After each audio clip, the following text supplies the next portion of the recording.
Game critics fucking suck. Right, guys? Yeah.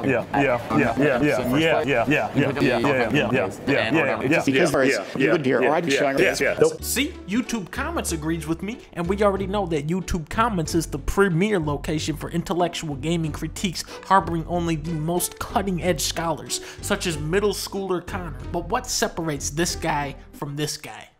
Well, this guy gets paid to say stupid shit. The first issue I have with gaming outlets is how their opinions are so decentralized. When you have multiple writers working on a website, you can lose track of who's actually talking. Breathe easy, Sonic fans. Sega got this one right. Sonic the Hedgehog 4, I think was pretty mediocre. Sonic is good again. Sonic was never good. Numerous fun titles. Sonic was never good. The levels are great. There are no good Sonic the Hedgehog games. Super true. Super detailed backgrounds and excellent animation. There are no good Sonic the Hedgehog games. Fantastic level design. Sonic is awesome, right? Yeah. Just this year alone, IGN has featured over 37 different reviewers. When you see a video from Pro Jared, or Total Biscuit, or Angry Joe, you know exactly whose point of view it's coming from. Now pick a review from IGN, you have just entered the fucking lottery. It's important to build an understanding between the critic and the viewer.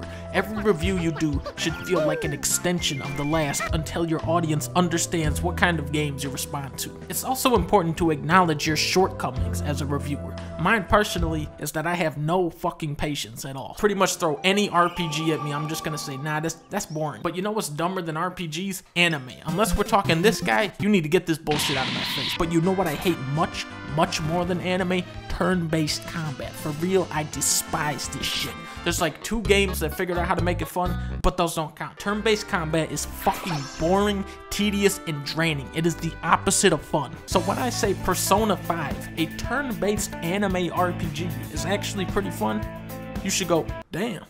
Okay, maybe that game is alright. Probably one of the dumbest, most frequent comments I see is, yeah, I stopped listening to this guy after he said Bubsy 3D sucked. Listen, fucko, you don't have to see eye to eye on every single game to put your trust in someone, obviously. A critic's power lies in the consistency of their voice, but when you're consistently wrong... This is one of the least exciting platformers I've played in some time. This is a Call of Duty game. Refreshingly original. Call of Duty. Call of Duty. Call of Duty. That is when you become Armand White.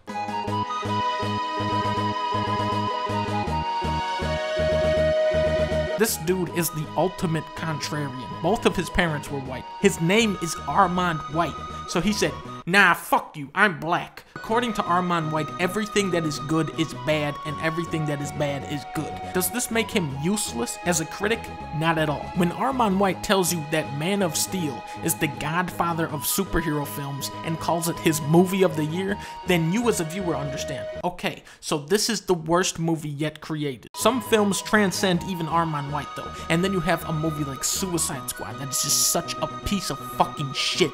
Even this guy who likes fucking video game movies, when even he doesn't like it, that's when you have fucked up. At least he stands out. So many of these reviews read exactly the same. Makes you feel eerily like Batman. The player really feel like Batman. Could not look or feel more Batman. Made us feel like we were feel like Batman. IGN, what did you think?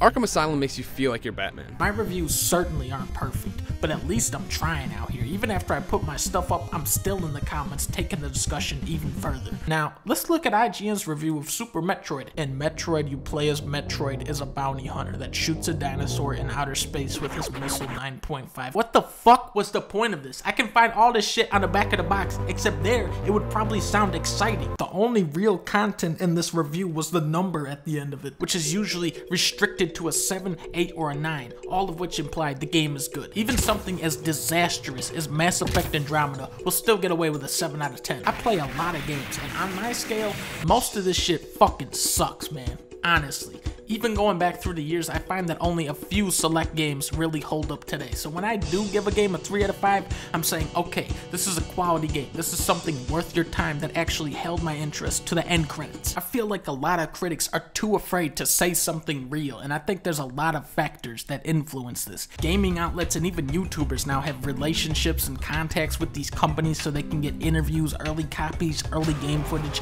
This doesn't mean they're paid off, but maybe they won't criticize stuff as harshly as they should. They're part of a circle, and some of these websites are funded in large by advertising game developers, which fuels these really lame trends. Mainstream critics are pretty much restricted to only play the latest releases, so their standards are defined by what's been done recently. And then you have this fucking shitty rat race to be the first review on Metacritic so that your dumbass website can get more traffic, and the end result is a column of weak ass first impressions. Right now the music comes out like this. People are writing a review in a day. First of all, you can't listen to an album and rate it in a day. It's just impossible. The best reviews are entirely subjective, but that doesn't mean you throw objectivity out the window. You have to build your case with honest statements that even someone who disagrees with you could relate to. Recently, GameSpot gave the new Crash Remaster a 6 out of 10, citing some abrupt difficulty spikes. But if you know GameSpot, you know these guys aren't exactly capable when it comes to platformers. New Super Mario Bros. Wii is a tough game.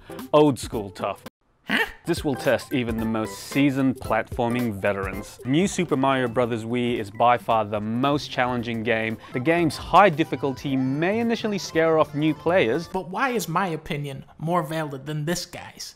Well, first off, I actually completed the fucking game. This dude got halfway through the game and put his review up. What the fuck? It's funny because I think he's absolutely right. Crash Bandicoot is a little rough on the controls and camera, but it's completely doable until this fucking piece of shit dumb motherfucker turtle level. Who is responsible for this fucking abomination? This has got to be one of the single worst levels I've ever seen in a video game. The game can feel really old. Depth perception is an issue. Stiff driving controls. Physics just don't always work. Piece of shit turtle. Hit detection in general can be a little weird. It's not quite as precise as it should be. When Reggie was developing Mario 64, he discovered that jumps requiring pinpoint precision just did not fly in a 3D space. Naughty Dog, however, said, fuck that shit, jump on this shitty turtle, kid, except it won't even bounce you far enough to get over the fucking piece of shit bridge. There's certainly a steeper than usual learning curve, and the series has always been more impressive in my opinion on the visual end. Crash looking at the boulder chasing him, water shimmering down a waterfall, an ancient temple illuminated by sunlight. When you lose, Crash doesn't just disappear. He fucking gets incinerated. Fucking gets crushed by a big ass boulder and destroyed. Pig knocks him off, breaks his spine. Boom! Just turns into a little pancake, falls in the water, freezes to death. He gets fucking killed in this game, man. When you finally conquer that ridiculous level, Crash says it all for you. He just goes, great job, except you missed 1, 2, 3, 4, 5, 6, 7, 8, 9, 10, 11, 21, 22, 23, 24, 57, 58, 59, 60, 60, 94, 95, 96, 97, 98. But hey man, other than that, you did a good job. The presentation is top notch, and critics have most definitely taken notice. But what's more important to a game like this? How it feels or how it looks? Which leads into my final point, focus. Remember when this video was about game critics? That's because I lost focus, immediacy, atmosphere, variety, replayability. This is what I value in a game. If the music sucks, if the levels are uninspired, if there's constant downtime, the game is not fun. If it's not fun, why bother?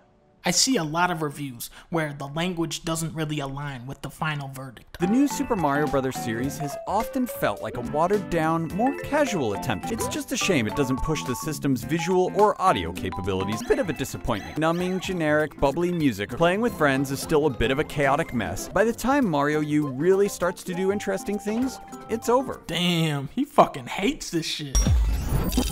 What the fuck? It has a little something for everyone.